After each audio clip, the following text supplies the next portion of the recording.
Yo, what is going on, guys? My name is Liam Asher. Welcome back to another Overwatch League video, and today I'm gonna guys another top 10, and this top 10 is top 10 players that have played on the Dallas field, and this is probably going to be a series that I'll do in the future. We'll see. I just wanted to do something a little different. I have not seen anyone do before, and this is all a fun list. It's not the accurate. It's just like my opinion. This is my top 10 players that have played on the field. You can have your own list. This is something that you should not be taking serious. If you're taking this serious, then I'm sorry, I don't know what to say to you. So basically what I have going on with this list and how I rank it is like the players I enjoyed seeing play on this team, that I fully liked on this team all around, and that's really it. So starting with the number 10 spot, it is going to be Rascal that played on the Dallas field. I think whenever Rascal came in for the Fuel back in season 1 was a really good time for Fuel fans. And the only thing that sucked about Rascal being on the field is that they didn't play him. You know, Kai didn't play him. Just in general, Rascal was not played that much. And every time Rascal was played, they were doing fantastic. They actually won some maps and some games here and there. Not a lot of games, but they won some games, which was something that we needed back in season 1. Things happened to Rascal behind the scenes. Rascal actually wanted the team to practice more and get better, and things happened downhill from there. There was a lot of internal issues. But I think Rascal was a really bright spot on the field back when he first joined in 2018. And then he ended up becoming really good on the Shock, and now he's on the Philadelphia Fusion now. So it's good to see him stay in the league. You know, he started on London Spitfire, went to the Dallas Fuel, NRG, Shock, and now he's on the Fusion. He's had a good run so far. I will say his Fuel NRG days are probably his lowest days, but he's been fantastic ever since. Now to number 9. One of my favorite players of all time is going to be Custa. Custa was also really good behind the scenes for the field. This guy was insane shot caller back in 2018. We obviously have players like Moth now and a lot of other fantastic shot callers now in the Overwatch League, and Custa was a big one back in 2018. He was like the well-known one, and even behind the scenes, he was not being afraid of what to say to Fuel behind the scenes, like why they played bad, what they need to do to get better.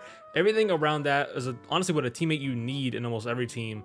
Like Custa was behind the scenes, just saying stuff that needed to be said, even if it kind of sounded toxic or really mean. Custa did that back in the Fuel, and even on the LA Valiant, I think he was an integral part for the Fuel back in 2018. And obviously there was a trade of Unco and Valiant, and both sides really won that trade. You know, LA Valiant got really far of Custa, and we saw the success that LA Valiant had with Custa, you know, throughout his entire time in the league, and even Unco on the Fuel had a great time there. Custa, I think, has gone down as one of the better main sport players in the league. Now, obviously, as season 2 went by, it wasn't the greatest for him, but I still think hands down he's been one of the best parts for the Fuel back in 2018. Then on to number 8, everyone's fan favorite back in 2018 is Siegel, a player that we wanted to see play almost all season long. Then there was issues with this things, obviously. You know, 2018 Fuel was a mess, and Siegel was on the bench, and he didn't look that good on Projectile Heroes, which is what obviously he was known for back in 2018 and then on stream later in the future.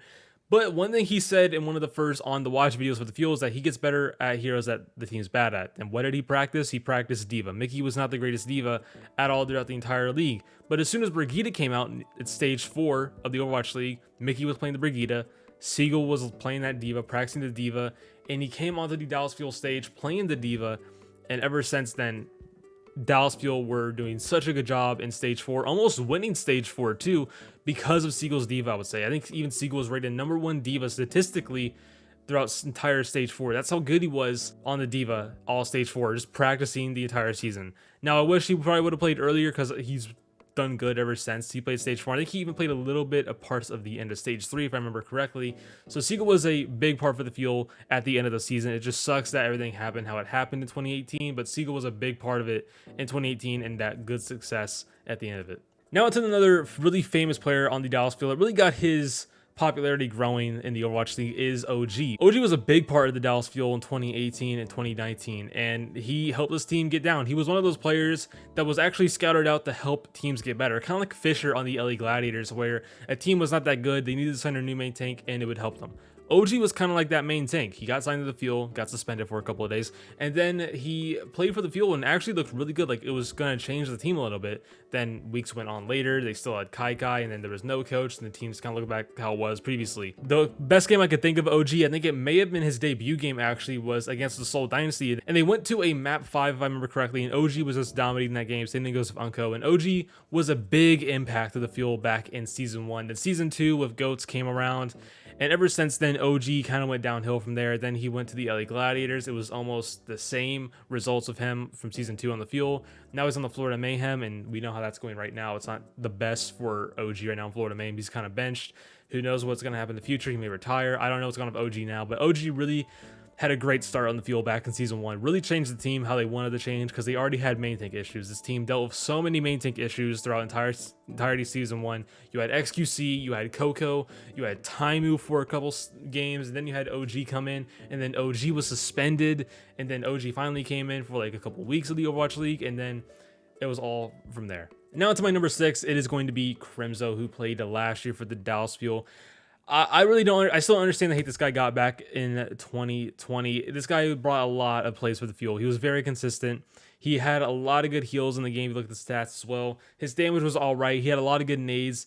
He was a very smart player for the Fuel back during that time when Fuel was dealing with a lot of issues with Decay behind the scenes. He had some coaching issues of Arrow and everything that the team had here and there last year. It wasn't as bad as like season 1 and 2 was, but season 3 was all around okay for the Fuel. Crimzo did a good job, and now he's doing even a better job, I would say, on the Houston Outlaws right now. That has been an all-right team all around, but I think Crimzo has also done a fantastic job there on the Houston Outlaws, and he did a good job on the Fuel as well, and I'm happy to see that he's still in the league because he definitely deserves it. Now to the top 5. There's going to be no shockers here. It's the current Fuel players. The only players that are not here are Jexa and Rappel, because I think these other 5 are just so good for the Fuel right now. And number 5 right now is going to be Fielder on the Dallas Fuel. This was a hard top 5, so honestly, you don't have to take this in order. Just me listing 5 insanely good players on the Fuel right now. So Fielder, you know, we always knew he was going to be a good player off his Paris Eternal season last year. He comes into the Fuel this year, no ping, staying with the team in person in the facility as well, growing that synergy even more. And Fielder has looked good every game ever since he's got that full starting time.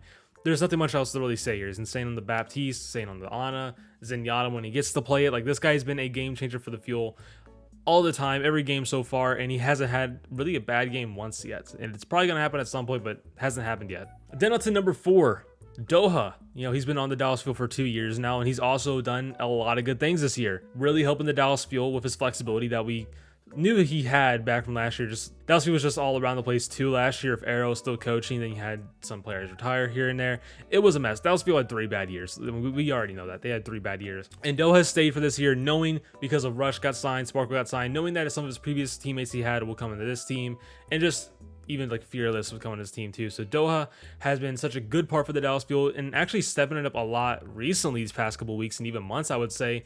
And he's just been a huge part for the Fuel ever since. Now to number 3, nothing much to really say here. It's Sparkle. He's been one of the best, I would say, flex DPS players so far this season, next to like maybe Fleta or Prophet again. Like, this guy has been insanely consistent, even way more flexible this season than he was last year on the Paris Eternal, showing that he can play Tracer, showing that he can play a lot other heroes than people thought, of him just being a Genji or a Doom one trick. He plays a lot more heroes than people thought, and I've even said that he was very flexible before the season even started, and a lot of people said no, he's just a Genji one trick, and look at him today. He's really helping the Fuel with his flexibility, especially on that Tracer, because they obviously don't have a hit scan player. They do have Pine, but Pine, who knows if he's even going to get any playtime because of visa issues right now. Now to number 2, Hanbin, still the best off-tank in the game, as we already knew previously on the Paris Eternal. He just got on a better team, which is the Dallas Fuel. What else is there to say here? He's been so good for the Fuel, insanely consistent, really smart of a player too when it comes to his off-tank play on Diva and even Sigma. This guy has brought a lot to the Fuel ever since he's joined.